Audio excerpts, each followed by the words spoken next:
Menangis itu adalah kita mengekspresikan, kita mengekspresikan rasa sedih kita. Juga itu tidak tepat.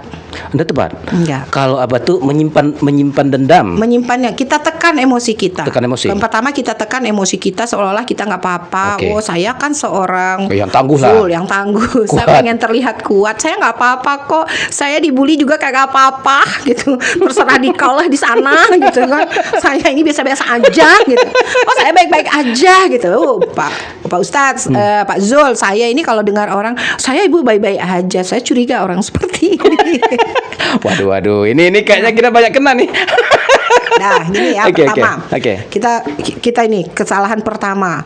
Kita tekan emosi itu seolah-olah kita baik-baik saja. Ini nggak sehat juga. Yang kedua, kita ekspresikan.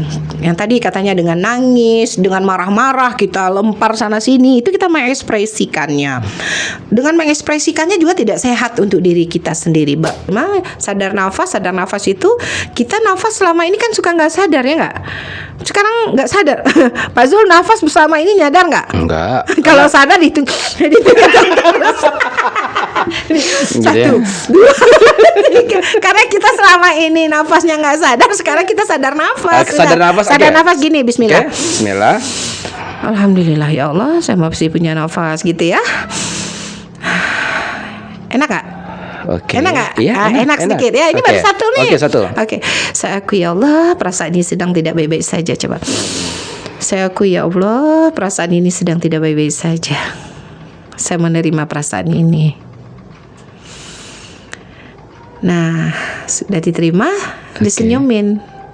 Makasih ya, perasaan gak enak udah hadir dalam hidup saya. Maaf ya, saya nggak tahu untuk apa kamu hadir, tapi kamu boleh pergi sekarang, boleh lepas. Boleh nggak kamu? Kita lihat sisi lain. Assalamualaikum warahmatullahi wabarakatuh. Bapak Ibu sahabat setia, senang dan bahagia saya Zulfami Adi kembali ke ruang dengar sahabat. Tentunya kita akan menghadirkan orang-orang yang akan menjembatani dan memberikan energi inspirasi buat kita. Dan alhamdulillah sahabat, hari ini kita kedatangan tamu spesial luar biasa. Banyak sisi nih, nggak sisi lain aja, banyak sisi. Artis iya, tukang cerita iya, trainer iya, GM dari hotel-hotel besar, mantan GM ya, HRD, HRM ya, Human Resource Manager ya. Kemudian trainer nasional. Ini orang profesional banget ya. Nama beliau adalah Santi Martin. Ya, betul. Assalamualaikum warahmatullahi wabarakatuh. Waalaikumsalam warahmatullahi wabarakatuh. Tapi itu, Masya Allah, terima kasih. Orang-orang panggil dengan Bundo Santi. Iya, Bunda Santi. Untuk diketahui, Santi Martin itu hanya nama keren. Nama bekennya. Nama bekennya, dan bukan pemberian orang tua saya, tapi itu pemberian kawan-kawan, pemberian orang-orang yang sejak saya kecil gitu suka tampil di panggung. Santi mana, Santi Martin, anak Simar sama Sitin. Nama ibunya Martin itu. Nama mama saya Mar, nama bapak saya Tin Martin. Nama aslinya tahu gak Ustadz siapa? Siapa? Mau saya expose? Siapa sih benar? Nama aslinya itu Yardeli, pakai Yardeli Susanti. Wow. Sering berat di leher. Pakai Yardeli gitu. Susanti.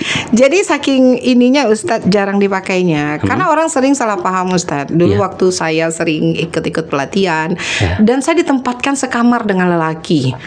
Ada apa ini? Welcome Mr. Yardley. Dia pikir pas dia lihat orangnya perempuan, panitia kalang kabut. Sering dikira laki-laki Ustadz. Oh gitu ya, karena nama tadi. Nama tadi Yardley.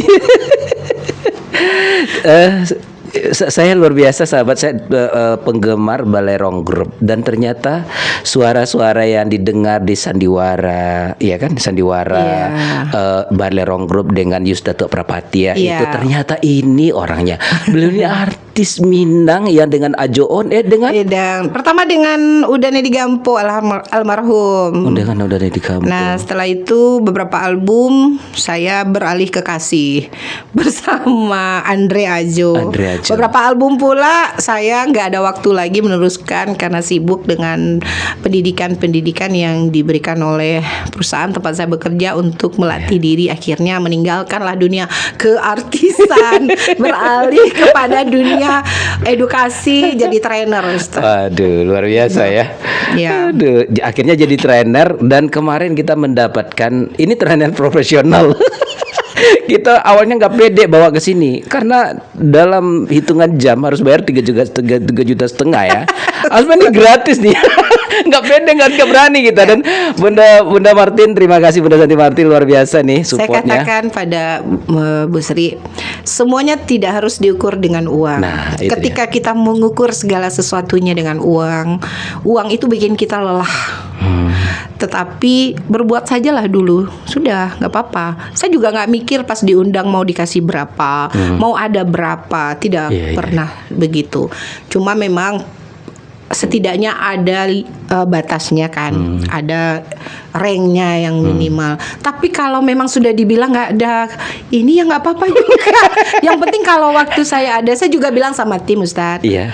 Kalau ada waktu siapapun yang minta kita untuk Berbagi. diedukasi, berbagi, terima dulu. Masya Terima Allah. dulu semua. Yang penting atur waktunya. Atur waktunya. Tidak masalah rezeki itu aja.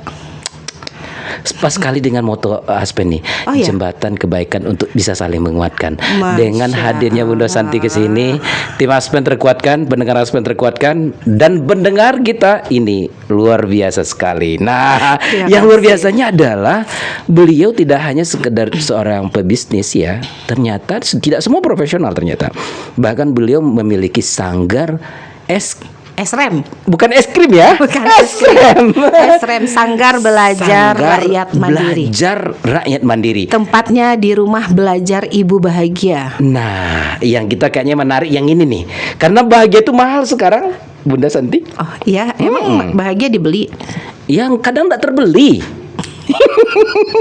Kenapa Pak Zul bilang kalau bahagia itu mahal? Karena ternyata kalau ditanya poin-poin orang-orang yang sudah banyak duit pun kadang-kadang belum ketemu bahagia. Akhir dari segala cerita yang di dunia ini sebenarnya kan orang yang ingin bahagia, Bu Santi. Betul. Benar Tapi nggak, Bunda Santi? ada satu pembatasan yang kita buat. Kalau kita mengatakan bahagia itu mahal, kita harus kaya dulu dong baru bahagia, Waslo. Oh gitu ya. Wah, nah ini mulai nih. Siap trainer, siap. Oke, ini disiplin kata. Yes, right. Right, Disiplin ya? kata. Disiplin kata. Kemarin kita belajar tentang Iya. disiplin kata. Ya, nih disiplin kata ya. Siap. Betul. Karena ingat materinya ingat sekali. Jadi ternyata banyak hal yang tidak sadar baik terhadap diri kita, terhadap anak-anak kita, keluarga kita ya. Iya. Dan ya kayak tadi mahal berarti seakan-akan bahagia itu sulit untuk kita dapat. Iya, mahal bisa. Kalau Ustadz pergi ke mall besar, misalnya kan, kita lihat ada benda yang kita suka, terus kita pengen memilikinya. Setidaknya inginlah. Keinginan kan bisa berupa hasrat atau sekedar ingin. Iya. Tidak mungkin lah ingin itu hanya, nggak mungkin juga nggak mau lah kita Iya, nggak ingin, nggak percaya itu. Pastilah ya, siapa aja. Cuman kan kita harus lihat ucapan kita ngelihat itu. Wah mahal. Kalau mahal ini bukan sulit didapat bukan ya. untuk kita, sulit didapat. Akhirnya apa? Kita membuat limitasi, Ustadz. Kita membuat batasan dari diri kita untuk mendapatkan hal itu. Karena kita yang membatasi ini mahal, kita nggak mungkin dapat yang ini gitu. Padahal Pak Zul tahu nggak? Apa tuh? Allah itu sebetulnya sudah melimpahkan kelimpahan itu di bumi ini untuk kita semua itu tanpa batas. Unlimited. Kita bisa ambil kapan saja kita mau, tapi kenapa kita belum dapat? Ayo, kenapa? Nggak tahu jalannya. Kenapa nggak tahu jalannya? Ini rezeki buat Ustadz nih, buat ibu, buat Pak Iya. Zul, buat siapa? Ada nih kata Allah. Kan Allah bilang itu ya, Iya, iya. bahwa setiap kita belum lahir aja ditiupkan ruh Iya. dari ruhnya Allah itu ke tubuh kita, maka udah ada rezeki kita dijamin. Tapi ya, Tapi kan nggak semua orang mendapatkan yang apa dia mau. ya benar. Kenapa? Coba. Karena dia membatasi diri. Nah itu dia. Kan jadi murid bawah aja. Jadi keterbatasan itu Iya. kita yang buat, Betul, betul, Pak betul. Zul. Kita yang membatasi rezeki kita dengan Tidak mungkin. Ah, Sulit. dengan pertama dengan kata-kata kita yang tidak disiplin, kita tidak menggunakan kata-kata yang pantas dan benar. Ini termasuk juga buat anak-anak mungkin ya, buat di rumah tangga. Benar. Ini makanya kami di SREM itu, di Sanggar Belajar Rakyat Mandiri ini, saya mengatakan kepada ibu-ibu rumah saya buat sebagai rumah belajar ibu bahagia. Ibu-ibu yang datang ke sana yang awal-awalnya sedih pulangnya bahagia. Iya. Kita jaga ibu-ibu dapat materi itu bahagia juga. Ya, jadi begini Iya, awalnya saya juga membuka kelas ini untuk bapak-bapak, ya kan. Tapi yang daftar bapak-bapak tuh jarang mau. Nah mungkin bapak-bapak sibuk cari uang. Udahlah yang belajar ibu-ibu aja. Tapi gini ya Ustaz, kita kembali kepada limitasi. Limitasi. Itu adalah sesuatu yang membatasi kita untuk bahagia, sesuatu yang membatasi kita untuk mendapatkan apa yang kita mau. Contohnya limitasi itu ada limitasi emosi, itu yang pertama. Maksudnya gimana tuh? Gini, kita ini punya beban emosional di dalam diri kita. Di dalam diri kita secara sadar atau tidak sadar, kita menyimpan luka-luka yang kita tanam di bawah alam bawah sadar kita. Mungkin kita pernah marah kepada seseorang, tapi kita nggak tahu itu kapan. Bisa jadi waktu kita kecil. Oke. Bisa jadi ketika kita balita masih umur 5 tahun kita pernah dibully atau kita pernah mendapatkan perlakuan yang tidak benar dari guru, dari teman, dan kita nggak bisa berbuat apa-apa di kala itu, Pak Zul. Akhirnya kita simpanlah kemarahan itu di lubuk hati kita. Dan kemudian kita fokus ke hal-hal yang lain, seolah-olah itu udah nggak Tidak apa-apa, berlalu. Iya, tidak ada. udah berlalu. Iya. Dan sebenarnya menurut Pak Zul, luka itu masih ada atau tidak? Ada. Dia ada di sumur kita. Kemudian sumur itu kita cor di atasnya. Ketika sumur itu kita cor di atasnya, di bawahnya kira-kira hilang nggak? Enggak, dia semakin membusuk, Iya, semakin membusuk. meledak-ledak gitu kan. Jadi di alam, sesuatu yang ada di alam bawah sadar kita, bagaimanapun kita menutupinya, dia menyala di alam bawah sadar kita. Suatu saat ada yang memancing percikan api, dia akan menyala lagi. Itu yang membuat kita membatasi diri kita. Kadang-kadang ketika waktu kecil kita suka dibully oleh orang, kita marah aja ngelihat orang. Ya, nggak bisa nih, saya harus membatasi diri saya nggak boleh nih bergaul dengan orang ini. Ini salah satu yang dikatakan mental block. Oh, ini mental block ya? Mental block. Nah, jadi limitasi emosi yang kita simpan dan yang tidak kita lepaskan. Nah, ada loh cara melepaskan emosi ini. Ada 3 kesalahan orang dalam mengelola emosi. Pertama, ketika kita emosi, marah, sedih, terluka, apa yang kita lakukan biasanya? Ayo, apa Pak Jo? Marah, sedih, terluka, Marah, sedih, terluka. Pertama menangis. nangis. Menangis itu adalah kita Ekspresikan, ya. kita mengekspresikan rasa sedih kita. Juga itu tidak tepat. Anda tepat. Enggak. Kalau apa tuh menyimpan dendam. Menyimpannya, kita tekan emosi kita. Tekan emosi. Yang pertama kita tekan emosi kita seolah-olah kita nggak apa-apa. Oke. Oh, saya kan seorang Yang tangguh lah. Zul, yang tangguh. Saya Kuat. pengen terlihat kuat. Saya nggak apa-apa kok. Saya dibully juga kagak apa-apa gitu. Terserah dikau lah di sana gitu kan. Saya ini biasa-biasa aja gitu. Oh, saya baik-baik aja gitu. Oh, Pak Ustadz, Pak Zul, saya ini kalau dengar orang, saya ibu baik-baik aja. Saya curiga orang seperti ini. Waduh, ini kayaknya kita banyak kena nih. Nah, gini ya, Oke, pertama. oke. Kita ini kesalahan pertama. Kita tekan emosi itu seolah-olah kita baik-baik saja. Ini nggak sehat juga. Yang kedua, kita ekspresikan. Yang tadi katanya dengan nangis, dengan marah-marah kita lempar sana sini, itu kita mengekspresikannya. Dengan mengekspresikannya juga tidak sehat untuk diri kita sendiri. Pak Zul kalau lagi marah udah dilempar, orangnya sehat nggak buat? Enggak sehat. Hilang nggak sakitnya? Enggak, masih sakit walaupun orang bertambah orang yang sakit. Semakin banyak orang sakit di dunia ini ketika kita mengekspresikan. Itu baru satu orang kita lempar ya. Coba yang Orang lain. lagi. Nah, terus cara mengekspresikan emosi yang lain apa? Kita berkarya dengan emosi kita. Contohnya kita nyanyi-nyanyi lagu sedih. Oke. Misalnya lagu apa yang bikin Minang sedih? lah, ini Minang. Katanya apa sih? Kemarin saya tuh diminta-minta Bundo nyanyi Rinai Pambasuh Luko. Saya bilang saya nggak tahu lagunya, saya lupa gitu. Karena saya berpikir bukannya saya nggak tahu, bisa aja saya putar, tapi saya tidak mau merusak energi saya dengan nyanyi-nyanyi lagu yang sedih-sedih. Sampai segitunya ya? Tapi Ya? kalau kita nyanyi sedih hanya untuk mengingat sesuatu yang ketika saya live tuh di TikTok ya, saya nyanyinya lagu-lagu nostalgia aja. Kenapa? Karena buat saya ketika mengenang nostalgia itu ada hal-hal bahagia di sana gitu loh. Walaupun lagunya sedih. Oh gitu. Nah, kita harus tahu membatasi diri kita juga. Walaupun lagu sedih, Tapi saat itu kita bahagia. kita bahagia gitu ya. Bisa aja. Tapi bukan yang sedih, tapi kita terluka di saat itu. Kita terluka yang nggak usah dinyanyiin gitu maksud saya. Ya. Tapi sebentar Bunda Santi, di TikTok beliau ini Bunda Santi Martin. Bundo Santi Martin ya. Saya juga baru start Hah? live di TikTok ini baru 4 minggu lah, Oh, baru 4 4 minggu. minggu. Dan itu di atas dorongan teman-teman juga. Live lah Bundo. Akhirnya saya live dengan memberikan sedikit edukasi, nyanyi edukasi, Oh, iya, edukasi. oke. Kurang lebih gitu. Dan apa yang saya rasakan, saya bahagia deh naik.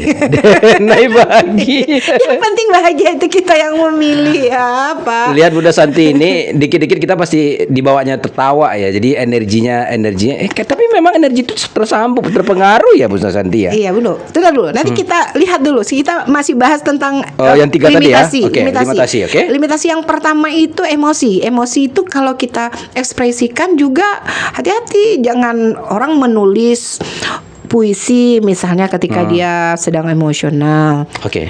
Kira-kira menurut Pak Zul sehat nggak tuh? Orang menulis puisi di saat Puisi sedih-sedih, dia lagi marah terus atau dia lagi terluka, dia tulis puisi cinta, puisi itu kira-kira adalah kesehatan dikit tuh Bunda Santi. Nah, Karena kan dia jadi produktif arahnya. Nah, begini, kalau di dalam ilmu yang saya dapat, ketika kita mengekspresikan emosi kita melalui karya-karya kita itu mempunyai energi yang kita kirimkan. Artinya dalam karya itu, bila orang membaca pun bisa menangis seperti kesedihan kita. Iya, kita menyebarkan lebih banyak kesedihan. Makanya karya-karya orang yang hebat itu adalah ketika mereka selesai dengan dirinya. Mereka membuat karya ketika mereka sedang baik-baik saja. Gitu. Walaupun kesedihan yang ditulis, tapi emosinya tidak sesedih yang dia ceritakan. Iya, dia hanya mengajak orang untuk masuk ke dalam ceritanya. Nah ini, saya belajar hal ini juga dari orang tua angkat saya, Pak Yus Datuk Parpatia itu. Coba dengar cerita-cerita beliau. Betul. Lucu-lucu, sedih-sedih, tapi orang ketawa ya nggak? Iya, betul. Jadi hidup ini nggak harus disedih-sedihin terus. Kan dikatakan dalam Al-Quran ya, hidup ini hanya sendagurau semata. Untuk apa kita sedih-sedih banget? Dia terluka, itu proses. Nah, ada cara melepaskannya. Tunggu dulu. Yang terakhir, caranya adalah kita melarikan diri dari kenyataan. Ada orang yang tidak mau menerima bahwa dia sedang terluka dan dia pergi ke tempat-tempat atau berteman dengan orang-orang menjadi pribadi yang di luar diri dia sendiri, kayak minum-minuman keras, kayak judi, kayak narkoba, kan itu. Ketika emosinya tidak bisa dia kontrol. Jadi apa yang harus kita lakukan? Belajar cara melepaskan emosi seperti kita melepaskan pena yang kita genggam bertahun-tahun. Udah selesai. Semudah itu. Teman-teman boleh gabung di SRM, nanti saya bantu untuk cara melepaskan emosi. Kemarin kita diajarkan ya.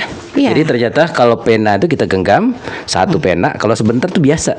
Tapi kalau ternyata lama-lama jadi berat ya. Malah pena atau benda kecil apapun yang kita pegang bertahun-tahun dalam Iya, waktu iya. yang lama, itu nyakitin. Merusak ya, Bunda Merusak. Santi ya. Nah, sekarang kita anggap aja ini yang saya pegang selama ini, udah tinggal ngelepasin gampang kok. Iya, iya, iya. Masalahnya apa? Kan hanya NLP-nya kita bagaimana bahasa kita terhadap otak gitu loh. Kita harus memilih bahasa-bahasa yang dipercaya oleh pikiran kita. Oke. Itulah ilmu NLP NLP-nya. itu ya. Iya. Intisarinya memang kalau NLP itu kan berpikir pakai ukuran gelombang atau bagaimana sih, Bunda Santi? NLP itu gini, kita menggunakan bahasa-bahasa yang diterima oleh otak. Jadi kita kalau berpikir itu harus kita sadari dulu yang pertama.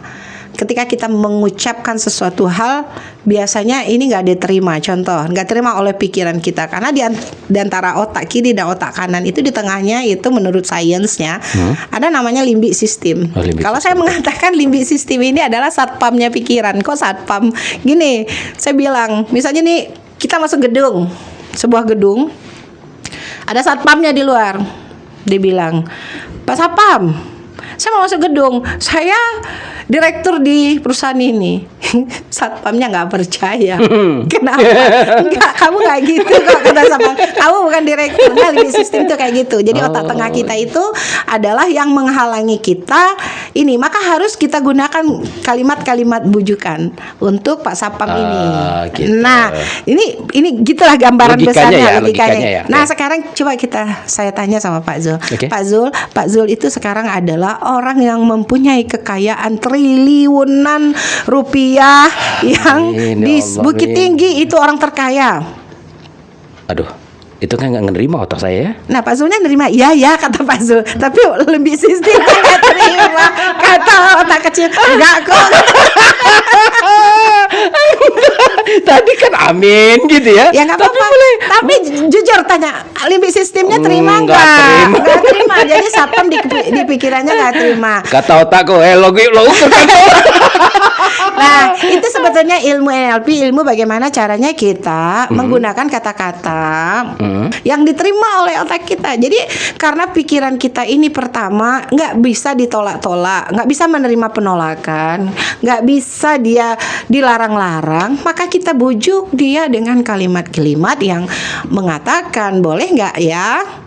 Bilang aja Mas Sapam tadi perusahaan, Pak, boleh nggak saya masuk karena saya ada urusan penting loh di situ.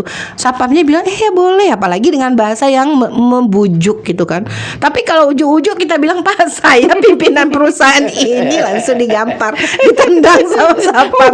Otak kita nggak terima, Pak Zul. Oke. Nah, ini. Jadi kayak bicara-bicara dengan diri sendiri Kak. Nah, iya betul. Jadi itu yang dikatakan self talk. Self talk, bicara surang, mengecek-ngecek surang. Oh, self talk. Awak kok coba nah ngecek surang tapi ini kecek apa putih. Coba sekarang kita disiplin kata, kita Oke. gunakan kalimat-kalimat yang membujuk otak kita. Contoh, saya dulu orangnya temperamen loh. Hah? Temperamen. Nah, tadi saya mau nanya itu sih. Siapa Bu Santi kayaknya duluan ya?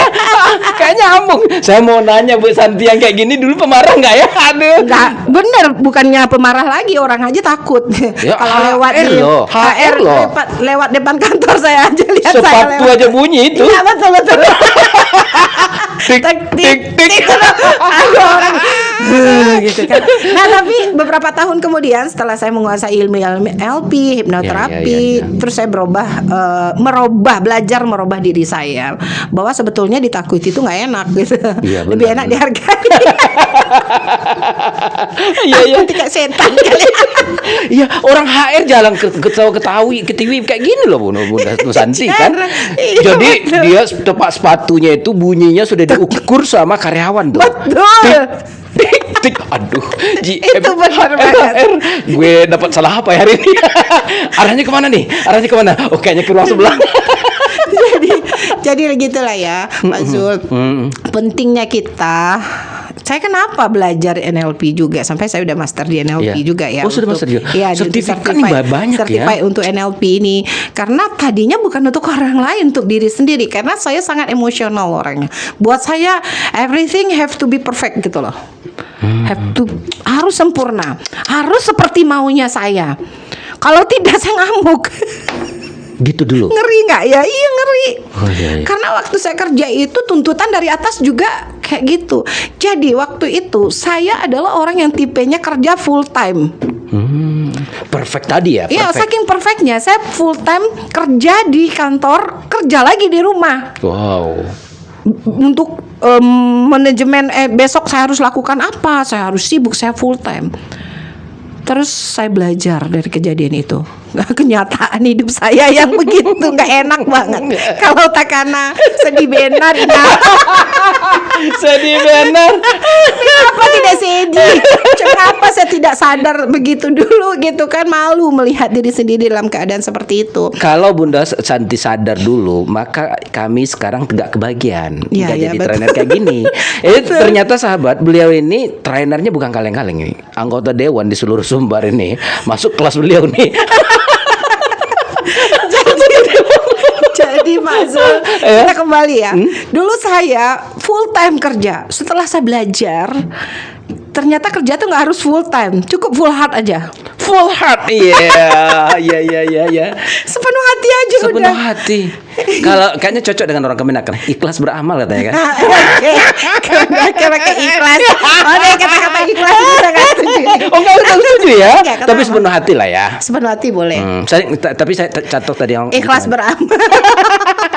Enggak, kalau kita kaji panjang lagi udah nggak sekarang. itu bagian orang sih, jangan deh. Jangan kajian orang. Jadi maksudnya Ya. nanti aja yang kita kembali dulu. Oke, kembali. Ya, limitasi. Oke. Pembatas Pembatas. dari apa yang bisa kita dapat. Oke. Dulu saya membatasi diri saya. Contoh. Contoh. Saya bersama anak saya yang tertua itu, alhamdulillah dia sarjana psikologi juga. Dia oke. sekarang ya. Jadi dia waktu kami masih kecil sering main fun bike dulu kan. Ada dulu sering apa lucky draw. Saya bilang ke anak saya, Kak, Bunda nggak pernah dapat acara-acara kayak gini. Apa aja yang namanya laki-laki draw, Bunda nggak laki orangnya gitu, nggak beruntung. Yang terjadi benar, hadiah itu hebat-hebat nggak pernah. Dia bilang, oh kalau kakak enggak bu, kok selalu beruntung. Padahal waktu itu dia kecil, tapi benar. Dia dapat sepeda, dia dapat handphone, dia dapat TV. Setiap ada laki draw dia selalu beruntung. Waktu itu saya belum ngerti ilmunya, dia masih kecil kan. Iya, Anak masih kecil, saya juga belum punya ilmunya. Tapi setelah saya tahu ilmunya, ucapan itu doa. Kita yang membuat limitasi dari keberkahan hidup, keberuntungan hidup kita. Nah, kalau mau hidup beruntung ya sudah, ucapkan kata-kata yang baik-baik aja, sudah selesai. Kita ucapkan kata-kata yang kita suka, pikirkan yang kita suka. Tapi masalahnya adalah orang sekarang banyak memikirkan hal yang mereka nggak suka, betul nggak? Betul. Ustadz kalau sakit ngomongnya apa? Kalau sakit ngomongnya Misalnya apa? sakit kaki ngomongnya apa? Aduh, misal. Saya sakit kaki. Saya sakit kaki, oke. Pernah nggak? Sakit negatif nggak? Oh Pernah iya, nggak ketika benar. sakit? Ini baru kemarin nih, maksudnya 2-3 minggu lalu, 1 bulan lalu lah. Sakit ini, sakit asam urat. Maka kemarin waktu trainer itu, sakit asam urat itu kada pikiran. Aduh, ini. Asam urat itu karena kita ini secara ilmu energi ya, ilmu emosional yang saya pelajari. Kalau asam urat ini, kita itu gini. Kita tuh kesal-kesal nggak jelas gitu loh di dalam hati kita. Kita suka marah nggak jelas gitu. Pokoknya berkecamuk nggak jelas aja gitu perasaan di dalam diri. Udah. Duh, ya salam. Masuk stres kayaknya ini juga satu ya. Ya kan sampainya ke sana. Oh iya, Jadi iya. Akhirnya tubuh kita nggak terima. Nggak relax kayak gitu ya, nggak nyambung sarafnya ya. Pokoknya semua sakit di kayaknya- fisik itu bentar. akibat ada akar Benar emosionalnya. kayaknya, benar sih kayaknya. Ya udah kalau benar kita rilis nanti setelah selesai. Waduh, Nanti jangan di sini. Ya nggak apa-apa, cuma 90 detik aja kalau di sini mau. Iya. Betul. Saya punya klien ya di rumah itu, Ustaz. Dia bawa anaknya ini membungkuk-bungkuk lah jalannya gitu kan. Ibunya bilang, anak saya ini ini sekali Bundo katanya. Suka melawan, suka kalau diingatin dia main handphone. Pokoknya nggak bener lah anaknya itu gitu. Yeah. Diceritakan oleh orang tuanya. Bantu dong Bun, saya besok bawa anaknya ya ke Bundo untuk diterapi gitu. Untuk diterapi gimana ya, di hipnoterapi biar dia berubah. Saya pikir gini, Pak Zul, kalau buat saya ketika anak bermasalah itu yang diterapi ibunya bukan dia, bukan anaknya. Oke. Benar. Lah ibunya kok yang punya kata-kata negatif buat anaknya. Kan ibunya dulu yang benerin Iya. disiplin kata sama Iya. anaknya enggak. Oke. Ngapain anak disalah-salahin? Inilah kita orang tua. Pertama kita jarang minta maaf sama anak. Oke. Dan kita membatasi harapan kita terhadap anak. Kita kasih anak beban di luar kemampuan dia. Contohnya apa? Anak kecil baru kelas 4 SD gak mau belajar. Ini kejadian nyata ya, Pak Zul di kelas saya. Ya. Dia bilang anak saya ini nggak malas belajar Bundo, nggak mau ini, nggak mau itu gitu. Padahal sebetulnya dia bukannya anak yang bodoh gitulah secara intelligence ya. Terus bagaimana? Apakah Bunda pernah merasa berbuat salah sama anak? Enggak katanya. Ini orang tua nih nggak pernah merasa salah sama anak. Ya udahlah, terus akhirnya saya tanya-tanya terus, komunikasi terus sama ibunya. Belum saya hadirkan nih anaknya. Saya tanya dulu.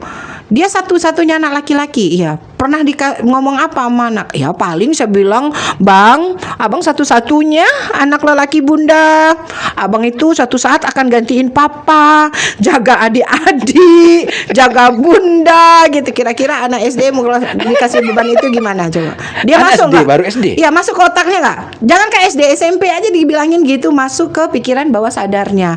Dan dia akhirnya mau ngebungkuk jalannya. Dia merasa bebannya berat banget. Padahal kita ibu nggak ngomong gitu aja sama anak. Anak itu suatu saat ketika saatnya tiba, ketika anak diberi edukasi yang bagus, disiplin yang baik di rumah, diajarkan bagaimana etika, etiket, behavior, akhlak yang benar, sudah dia akan tahu tanggung jawabnya ketika usianya sampai. Sudah pasti, Jangan ya. dibebani dulu. Anak seumur itu saatnya belajar dan bermain gitu. Jangan macem-macem. Jangan dia hidup 10 tahun Akan datang udah disuruh, kita nggak tahu gitu kan. Sedih Iya, banget orang tua, dan itu kagak minta maaf lagi sama anak. Makanya saya bilang gini, udahlah Bunda minta maaf aja tuh sama anak. Iya Bunda, iya coba aja dulu. Nah kemarin kan kasih testimoni kan di kelas Iya, kita. iya. Ya udah saya minta maaf sama anak saya, maaf ya nak, Bunda ternyata ini. Ya udah nak maafkan, udah tegak lagi jalannya udah. Terus anaknya jadi berprestasi di sekolah. Karena biarkan mereka berkembang sesuai dengan bakat yang ada di dalam dirinya. Karena setiap anak, kita pun jangankan anak, bapak pun ada kekuatan di dalam diri kita yang bisa membuat kita itu meledak, tau nggak? Berlimpah. Kekuatan apa itu yang disebut dengan abundance. Jadi kekuatan diri yang paling dalam itu yang harus kita keluarkan. Setiap anak lahir dengan bakatnya masing-masing. Maka kita sebagai orang tua tinggal lihat bakat anak di sini. Ya udah, kita bantu dia lebih berkarya dengan bakatnya. Jangan harap anak yang bakatnya melukis kita anggap dia nggak benar. Ini maaf ya. Betul. Saya punya salah seorang bapak yang punya anak suka bikin gambar baju waktu kecil. Dia bilang bapaknya nih maaf jadi bench. Bikin kayak gini katanya. Maaf ya, Iya, ini iya, bahasanya jangan kita teruskan. Jadi bench bench. waang bekoh lagadang. Ya. Nggak boleh apa-apa ikut. Setiap dia melukis itu dia ini. Akhirnya ketika dia SMA, ini saya ngikuti loh perkembangannya. Waktu itu kejadian waktu dia masih kecil lah, masih SD. Ketika dia SMA, saya melihat dia pergaulan agak bebas sedikit, agak sesama jenis gitu. Oke. Dan saya ingat bapaknya pernah mendoakan dia untuk menjadi Kata-kata itu ya. Bapaknya pernah mendoakan dia untuk menjadi itu. Ini maaf, ini benar-benar kejadian. Terus apa yang terjadi? Saya menyaksikan sendiri dia begitu ketika saya kerja di salah satu jadi HRD manager di salah satu hotel ya di sini. Saya melihat dia begitu. Terus saya sedih gitu. Yang saya ingat adalah bapaknya pernah mendoakan dia seperti itu. Padahal nggak sengaja loh tuh disiplin ucapannya doa kan. Terus gini, gak lama setelah itu, beberapa tahun kemudian, saya udah lupa ya berapa tahun, saya ketemu ini anak di Jakarta. Dia waktu itu ada fashion show dengan desainer-desainer ternama. Saya nggak mau kasih lihat. Dia ada di situ. Ada di situ. Dia di situ. Kamu di mana? Ini punya saya loh. Uni katanya, panggil Uni sama saya. Ini desain saya loh. Ini desain saya loh yang lagi tampil. Benar, dia menjadi anak yang berdaya ketika dia keluar dari keluarganya ternyata. Nah, kasihannya adalah mengapa kita orang tua membiarkan anak kita berkarya di luar. Ketika orang tua tidak mendukung, makanya itu yang terjadi, Pak Zul. Sedih kan? Makanya sebelum itu terjadi, saya di SREM ini ngajak ibu-ibu muda, ibu-ibu tua. Ayo datang ke SREM, kita belajar sama-sama. Dan materi-materi yang saya berikan ini belajar apa? Belajar apa sih? Mulai dari kita belajar public speaking. Kita belajar bagaimana bicara depan umum, gitu. Bagaimana bicara dengan keluarga, bagaimana mengatasi emosi, bagaimana saya bantu juga hipnoterapi loh. Hipnoterapi? Iya, saya bantu ibu-ibu ini di hipnoterapi dari mental block mereka dirilis. Itu belajarnya 6 bulan, 1 kali seminggu. Kemudian yang terakhir, saya bantu ibu-ibu di SREM untuk menyelesaikan masalahnya sendiri dengan self talk, dengan self terapi lah. Nah gitu. Ini kelasnya itu udah terakhir ini. Ini kelas angkatan ke-8 sudah yang terakhir ini. Selama Juni ini 4 kali pertemuan lagi mereka belajar bagaimana untuk nggak tergantung lagi sama Bunda Santi bila ada masalah gitu loh. Gitu mereka ya. gitu bisa intinya. menyelesaikan masalah sendiri ya. Bisa menyelesaikan masalah sendiri dengan self terapi. Nah, selain itu ditanya sesama bunda-bunda ini mau butuh ilmu apa lagi, pengen belajar masak bun ini, pengen belajar menjahit, pengen belajar tata rias, bahasa Inggris, semuanya tergantung di kelas itu berapa yang berminat untuk satu materi. Kita panggil gurunya. Siapa panggil gurunya? Saya datangkan gurunya. Kan nggak mungkin saya yang ngajar semua, jadi nggak boleh sok-sok rancak lo sadunya sok santiang lo. Nah, bantu orang lain. Jadi berikan sesuatu itu kepada ahlinya, ya tak. Ya tak gitu kan. Berikan sesuatu itu kepada ahlinya. Jadi saya datangkan masak, kadang-kadang saya undang chef untuk belajar itu. Teman-teman saya mau nggak belajar ngajar saya di sini? Gimana? Nggak ada yang nolak. Alhamdulillah semua mau aja. Malah dari luar kota pun mereka datang ngajar di SREM. Malah dia bayar sendiri ongkosnya. Nggak mungkin saya bayarin. Dawang dari mana? Yayasan kagak punya uang. Belum, karena yayasan itu donaturnya adalah ibunda di SREM itu sendiri. Saya dulu ngajarnya di sana sampai kita belum punya infokus, belum punya mic. Ya ibu-ibunya iuran. Kasihan Bundo ngomongnya kencang-kencang, nggak ada wireless. Udah dibeliin sama mereka iuran mereka. Terus sekarang tuh belajarnya kita di rumah, kursinya kagak cukup. Ya Bundo kita beli sama-sama iuran lagi gitu-gitu. Kita nggak minta-minta ke mana-mana. Saya nggak ngajarin kita tangan di bawah, kita tangan harus di atas. Sekurang apapun kita buka keran rezeki kita, karena kalau kita buka itu, saya ajarin kayak gitu. Jangan ada mental tangan meminta-minta gitu ya. Tidak enak. Enaknya itu memberi walaupun 1000. Keluar artisnya. Orang bermain sandiwara gitu kan. Itu lacak aja tuh di YouTube tuh. Rian Silati Permati itu yang pemain sandiwara itu Lego Pagai. Salah de ayah. Banyak sih. Aduh. Yang ajaib itu saya nggak pernah terbayang waktu dengar kisah cerita Balerong Group itu. Ternyata bintangnya ini. Aduh. Dulu orang nyebut saya tuh PLE loh. PLE. Kenapa PLE? Karena saya tuh dikasih peran PLE oleh Bapak Yusdito Prapati ya gitu kan dulu kan. Karena itu sandiwara radio yang bikin saya ele gitu. Kemudian saya kembali. Jadi saya ke rumah tante saya. Tiba PLE ya. Tiba PLE kan. PLE. Tapi saya bilang iko PLE nan santiang. Ele-nya dicerita. Emosinya nggak ikut. Emosinya jangan ikut. Kalau kita ikut kita turun. Kita akan diinjak-injak. Ingat emosi negatif itu kita sedang berada di tahap di lingkaran setan, powernya itu hilang, yang ada tekanan. Iya, iya. Ketika kita merasa tertekan, kita berada di keadaan reptilians namanya. Reptil itu melata kan, Iya. dan orang gampang aja nginjak-nginjak kita. Makanya Bapak Ibu teman-teman semuanya, kalau kita itu merasa sering dibully orang atau kita sering direndahkan orang, diomongin orang gitu ya nggak usah terluka, cermin aja sudah gitu. Jangan-jangan Ya Pak Zul gini dulu energinya di mana gitu kan? Kan saya Iya, bilang iya, iya. hukum semesta, hukum alam itu ada 4. Yang kita bahas satu dulu ya, hukum cermin ajaib. Hukum cermin raksasa. Jadi di dunia ini ada cermin raksasa. Kalau kita ngaca itulah diri kita, betul nggak? Oke, iya. Kalau di depan kaca nampaklah wajah kita terbalik di situ. Oke, kan di kaca itu ada Pak Zul nih, Pak Zul ngaca Ya. nih, kaca dunia nih. Ya.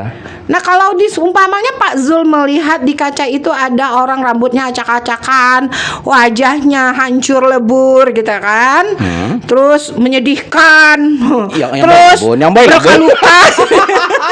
Ini contoh Contoh ya. terus terluka. Ini cuma terluka. Iya, iya, iya. Terus memblek gitu. Iya, iya. Pokoknya menyedihkan lah, compang-camping gitu. Nah, yang saya nanya nih sama Pak Jul, yang harus dibersihkan itu kacanya atau orangnya? Orangnya, Bun. Nah, itu Karena kan. kan pantulan kacanya pantulan.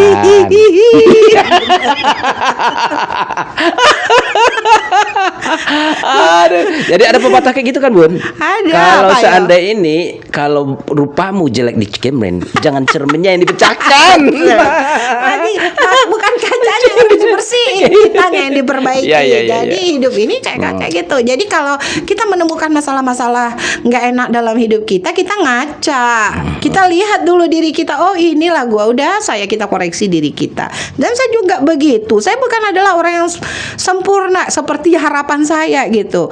Hanya hidup yang membuat saya berproses gitu.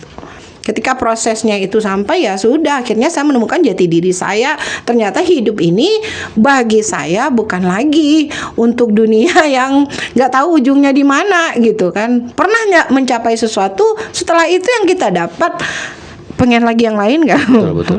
Ya sudah, itu aja. Makanya saya katakan Pak Jul, Ya. ibu-ibu harus bahagia di dalam rumah dan mempelajari ilmu-ilmu ini supaya peran seorang ibu di dalam rumah tangga itu sebagai matahari. Itu loh. Oh, itu yang dari matahari itu ya. Seorang ibu tuh perannya di dalam rumah tangga itu sebagai matahari. Matahari itu menyinari. Ketika seorang ibu bahagia, suami bahagia, anak bahagia. Kalau matahari di dalam rumah tangga sudah mati, Pak Jul, gimana? Rumah jadi gelap kan? Nah, biasanya suami cari matahari lain kan. Jadi ibu-ibu jangan sampai mataharinya itu gelap. Karena kalau ibu nggak bahagia, mataharinya gelap, energinya gelap. Makanya suami nggak bahagia di dalam rumah tangga. Makanya jangan salah kalau suami cari matahari lain. Ini banyak ibu yang ketawa nanti nih. Gitu. Ini Ini kita nyentil banget ya. Dan saya selalu yang bilang, bicaranya ibu-ibu. Ya. iya saya ibu-ibu.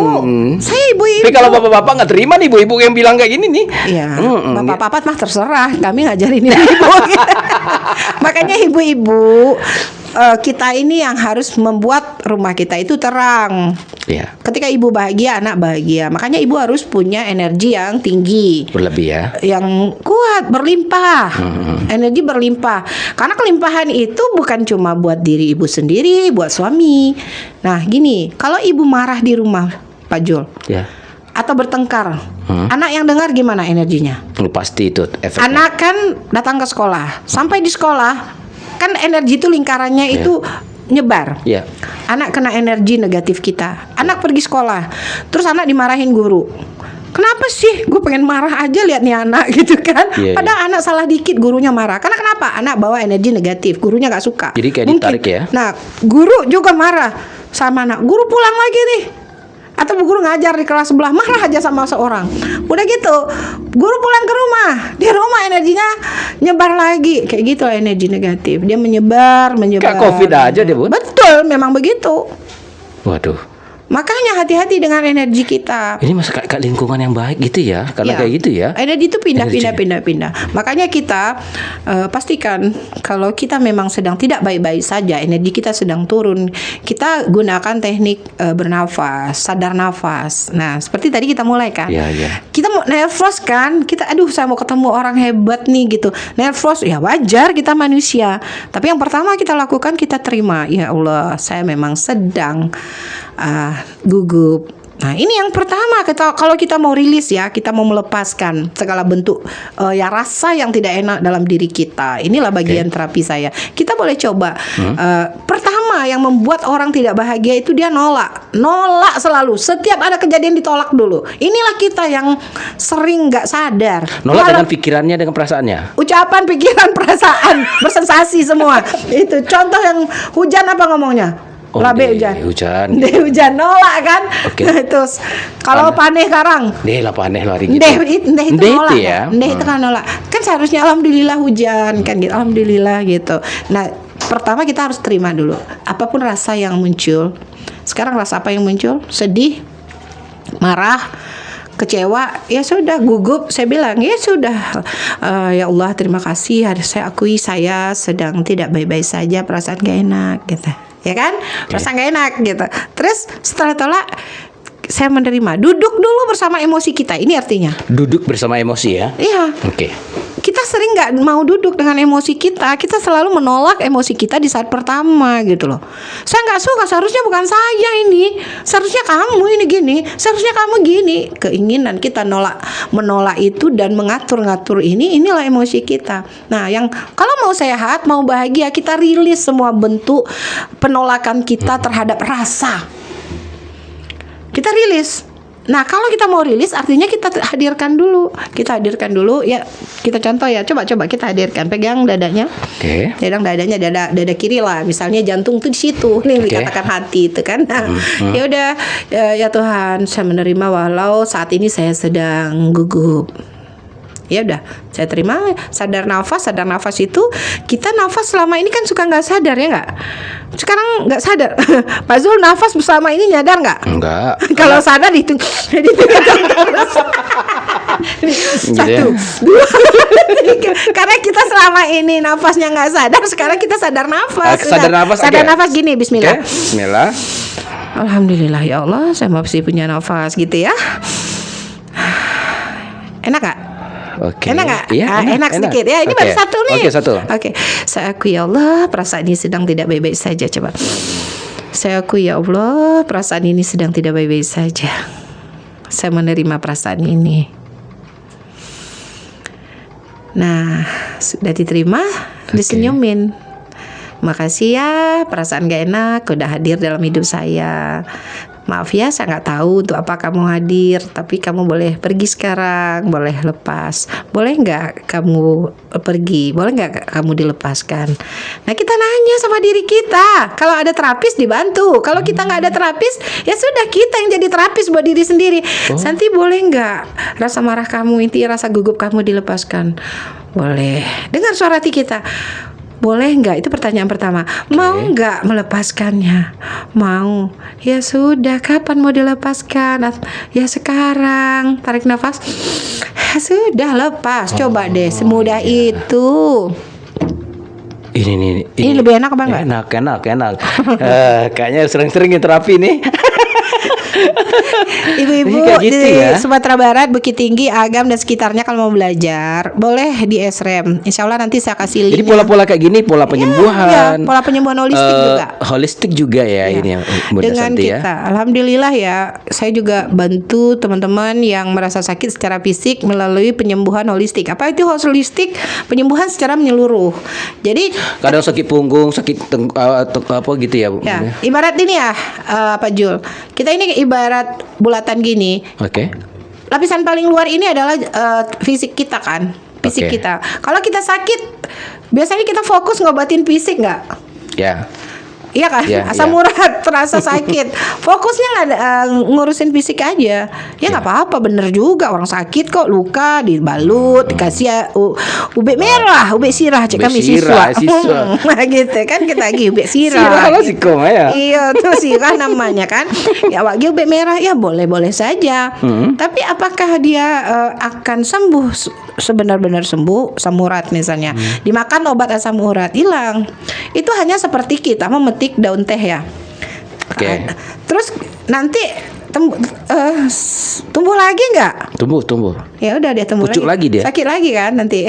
Jangan. Kalau obatnya udah habis biasanya ada waktunya, terus salah makan lagi, menurut kita salah makan. Ini lagi sakit lagi. Nah, mau sembuh yang sebenarnya ada dua lapisan lagi di dalam ini yang harus kita sembuhkan. Yang saya katakan akar emosinya apa kita sakit ini. Jadi setiap sakit yang kita alami itu ada akar emosinya.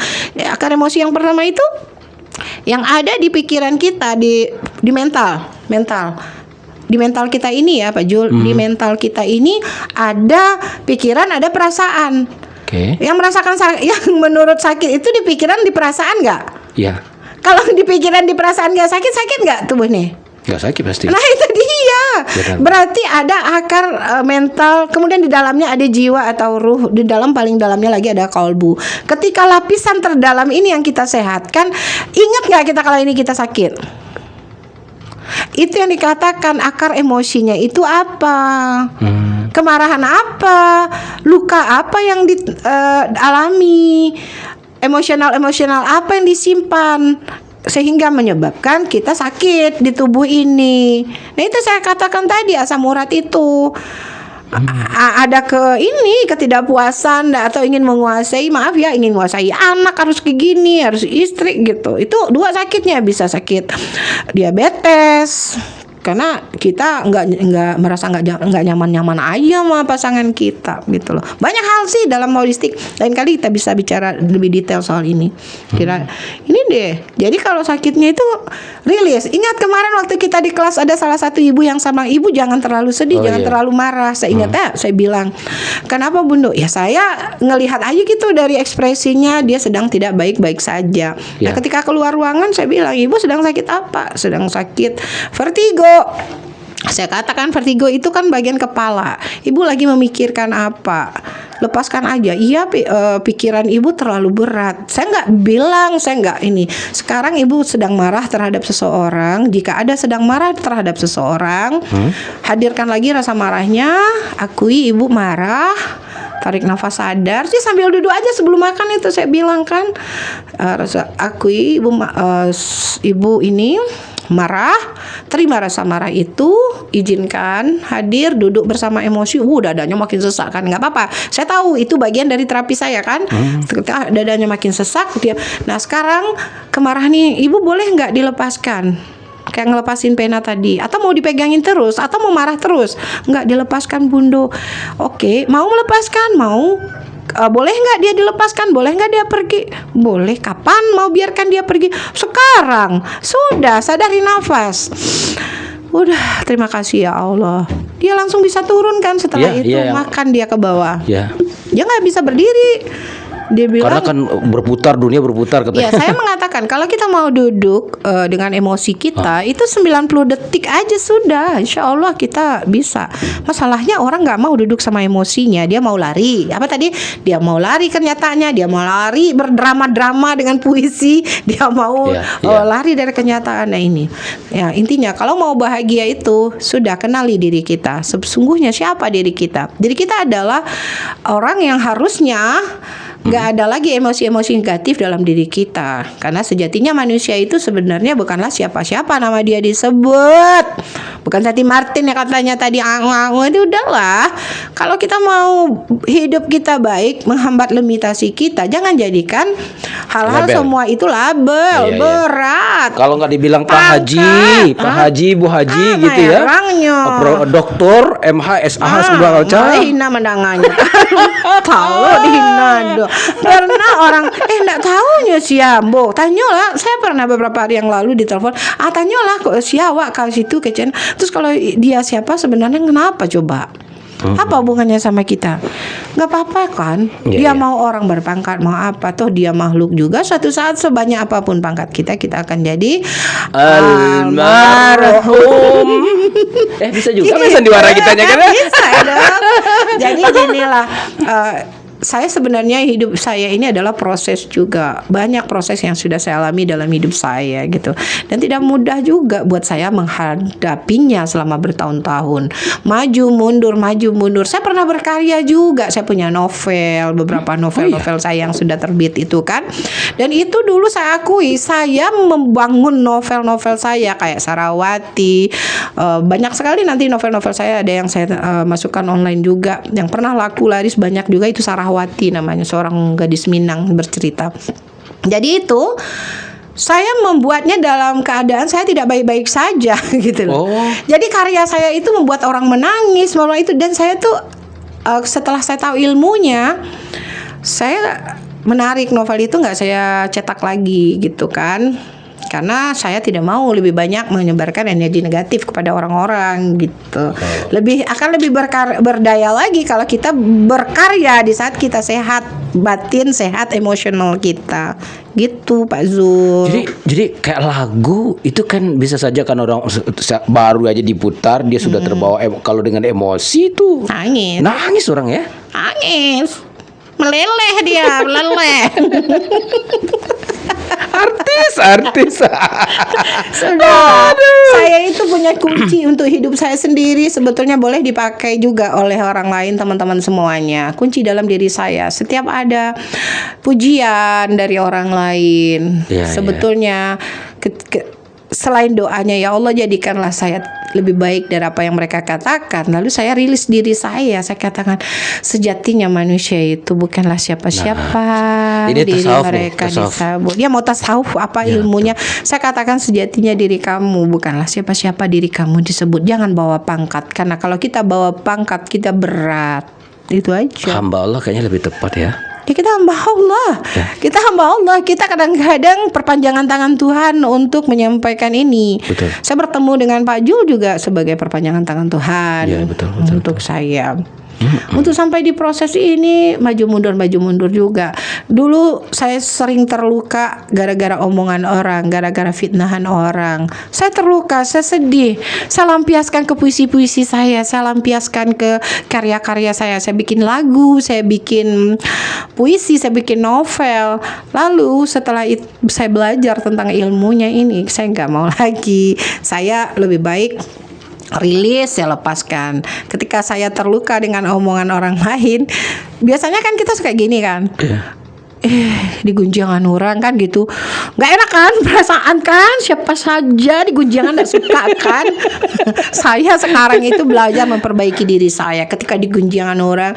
Ya Allah, semakin saya di gunjangan orang, semakin rezeki saya berlimpah, semakin banyak orang-orang yang minta saya jadi narasumber untuk memberikan ilmu yang bermanfaat. Saya katakan gitu kepada semesta, kepada Tuhan. Malaikat dengar aminkan gitu.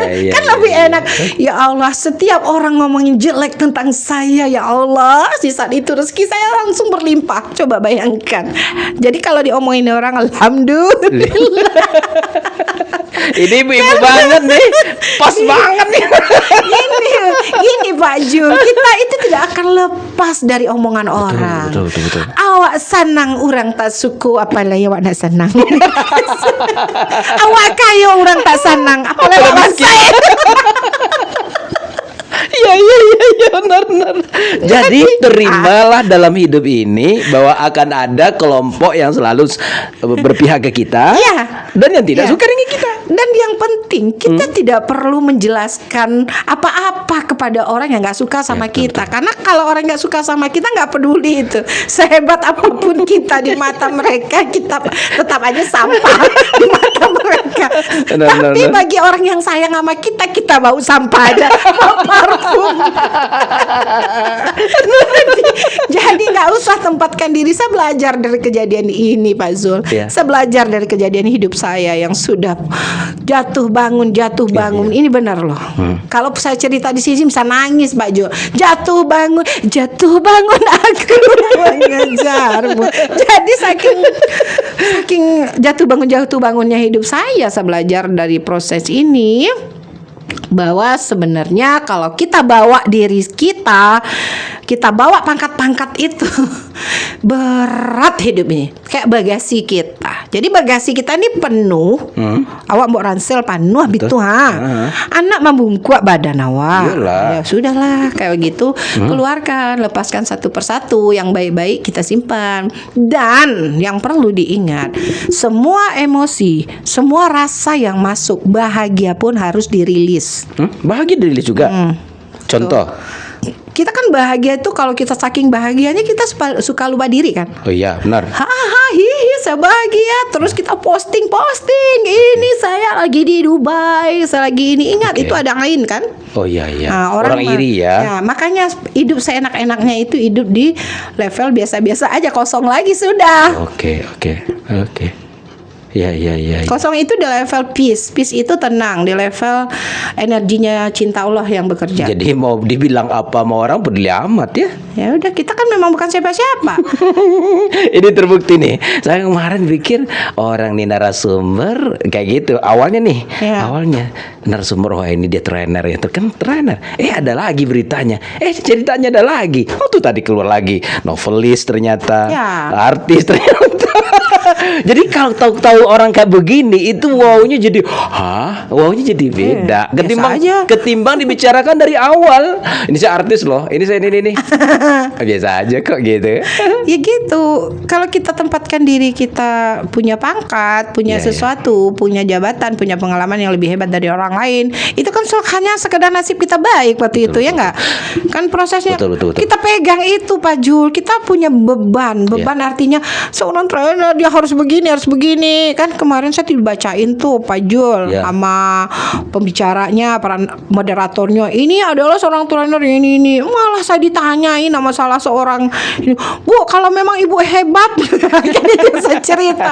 Sekarang saking moderatornya muji-muji, saya bilang ya Allah janganlah muji-muji setinggi ini. Saya bukan siapa-siapa. Akhirnya ada ain nggak muncul. Betul. Ada orang yang nggak suka. Nanya sama saya Pak Jul, Ibu katanya kalau memang ibu orang hebat. Saya bilang saya bukan orang hebat Pak gitu kan. Iya tadi kan dibilang ibu orang hebat tuh sama moderator. Tolong ibu jawab sekarang, banyakan mana di surga itu, orang miskin atau orang kaya? Bener Pak, demi Allah saya ditanya itu. Waktu itu saya lagi live juga ya di TikTok ya. Netizennya pada heboh. Siapa sih netizen? Saya nggak tahu, dari momot saya, dari moderator saya yang bilang netizen heboh katanya kan. Terus gimana, saya kan nggak. Oke Pak, kalau soal surga dan neraka kayaknya memang bukan kapasitas saya ngejawab. Saya bilang jujur aja, memang saya tidak sehebat itu. Saya minta tolong kalau ada ustadz di sini tolong bantu jawab. Karena memang kemampuan saya menjawab itu nggak tahu. Orangnya malah bilang nggak bisa kan, tadi ibu orang hebat, ibu tahu dong. Ngotot. Akhirnya saya tahu jawab apa, tahu nggak Pak? Apa? Pak, memang saya minta maaf ya sekali lagi, karena saya belum masuk surga, saya nggak bisa mendata berapa banyak orang dalam surga. Ya benar ya Allah, saya emang nggak tahu Pak Jul. Iya. Ada Pak Jul tahu mungkin nggak, tolong jawab. Iya, kita belum masuk. Dan juga tidak ada video call ya bagi yang sudah masuk. Jadi makanya berbuat sajalah sebaik-baiknya. Karena sebaik-baik manusia adalah mereka yang bermanfaat buat orang lain. Insya Allah ketika kita bermanfaat buat orang lain, ya sudah, Allah juga tahu kita berbuat baik. Dan nggak perlu sedih. Ini penutup ya, kelamaan kita ngobrolnya. Saya yang bilang nutup. Dia benar-benar luar biasa, tahu tuh, sudah feelingnya dapat ya. Ngeri nih. Nggak, saya mau kasih kata penutup. Ngeri kali nih, semuanya kan 1 jam podcast kita pasti ya. Aduh, ini mau azan. ngeri banget nih. Iya betul. Jadi gini Pak Jul, saya mau tutup dengan bukan quote sih, ini hanya sekedar sharing. Saya memberikan motivasi untuk diri saya sendiri. Ketika saya kasih motivasi untuk orang lain, sebetulnya saya sedang ngajarin diri saya sendiri. Santi, kamu harus gini gitu. Jadi apapun yang orang katakan tentang kita, buruk baik itu bukan urusan kita yang nilai. Allah, ingat, disanjung nggak akan jadi rembulan. Iya. Benar. Dihina nggak akan jadi sampah. Ya, Ya benar. sudah, nggak usah bawa-bawa dirimu kemana, nggak usah bawa-bawa labelmu kemana-mana. Sudahlah, Allah sudah tentukan. Limitasi kita itu ini. Saya paling takut dipuji-puji orang karena saya takut saya Ya. energinya turun gitu ya. Sudah, saya bukan siapa-siapa, diri kita disebut. Dalam ilmu terapis yang saya berikan, ingat, ibu-ibu semua, Anda bukanlah siapa-siapa diri Anda disebut. Karena sejatinya manusia itu adalah energi yang di dalamnya kosong. Kita kembali aja, kita adalah ciptaan Allah, hamba Allah yang harus ngabdi sama Allah. Mudah-mudahan kelak kita sama-sama di surga. Ini kayaknya memang kita bikin sandiwara lagi kan. Udah lama nih Pak Jul saya nggak di studio. Sebenarnya ini yang sandiwara radio. Tutur tinola. Oke kayak gitu kagak deh. Enggak. Waktu itu Balerong Group Jakarta bersama Yus Datok Parpatia, Santi Martin. Iya. Kita mau jemput yang itu. Itu yang kita jemput. Dengan judul Lego Pagai. Lagi Lego pakai itu enak ya, lucu. Ada kisah yang ini, yang tukang jual ikan nih, dia bodoh, dia bilang kayak gini. Sudah lama dia tidak pulang kampung. Dia katakan Ngarai itu udah pindah. Jadi di Manggarai gini, Ngarai lah pindah ke Siano, Jo.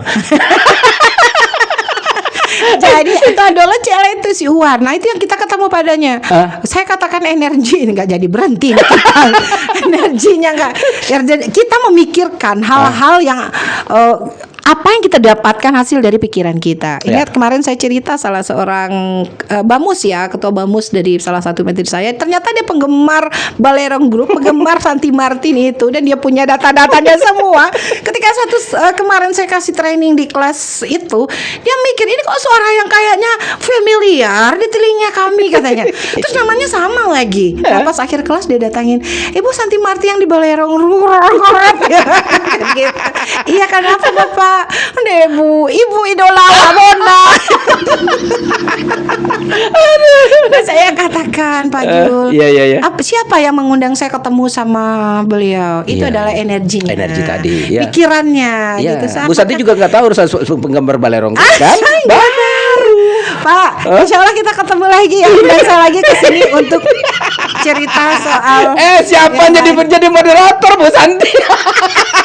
Susahnya dengan artis kayak gini nih. Gitu. Aduh, alah. Baik Bu Santi. Ini benar-benar ini energinya keren kali nih. Ini yang dengar tuh ngakak. Aduh. Kita boleh minum dulu nggak? Boleh, silakan Bu Santi. Aspen ini apa nih Pak? Tolong bantu jelasin Pak. Aspen ini lembaga amil zakat yang sudah resmi di Indonesia. Jadi lembaga amil zakat di Indonesia itu hanya 185 sekarang. Ya. Kita Aspen ini nomor 173. Jadi kita lembaga resmi nih, ada rumah zakat, dompet duafa, dan di antara derekan itu ada lembaga amil zakat yang sudah resmi di Bukit Tinggi. Cita-cita kita ini coach, trainer dahsyat. Jadi doakan ini, kita mau punya ini mimpi bahwa akan ada lembaga amil zakat yang levelnya nasional berkantor di Bukit Tinggi. Keren, insya Allah. Aspen itu kepanjangan dari Ansarullah Peduli Negeri. Berat namanya Bu Santi. Insya Allah. Makanya kayak tadi kita undang orang-orang yang peduli, orang-orang yang penolong agama Allah. Ini keren sekali. Amin. Ya Allah. Mudah-mudahan kita jadi wasilah Allah ya Amin, untuk mencerdaskan lebih banyak masyarakat lagi Ya, dengan cara-cara kita masing-masing sesuai dengan keilmuan kita Benar-benar sekali. masing-masing. Coach kayak tadi ya. Eh. Sudahlah, kita akhiri saja sampai di sini kebersamaan kita dengan Bu Santi dulu. Kalau ngomongnya sampai saya sih bersedia aja banyak, tapi takutnya pemirsa kita yang capek. Enggak, gitu ini kan. pasti minta diulang nih. Kalau minta diulang komen ya di sini ya. Oke, komen aja. Kita Oh, minta komen. diulang. Kita boleh bicara soal energi. Energi ini boleh banyak, materi dengan boleh banyak sekali. kesembuhan holistik, dengan materi-materi anak, ibu, Iya. kepribadian. Nanti kita juga bisa membahas tentang kenapa ya anak saya berbeda dengan yang ini, tipe-tipe kepribadian manusia. Nah, kita bisa bahas banyak hal. Yes, pokoknya Bu Santi Martin. Oke. Baik sahabat semuanya, luar biasa, nggak ada kata penutup karena kita akan ulang kembali. Sampai di sini dulu kebersamaan kita. Saya Zulfa Miadi Saya Santi Martin. mengucapkan terima kasih. Assalamualaikum warahmatullahi wabarakatuh.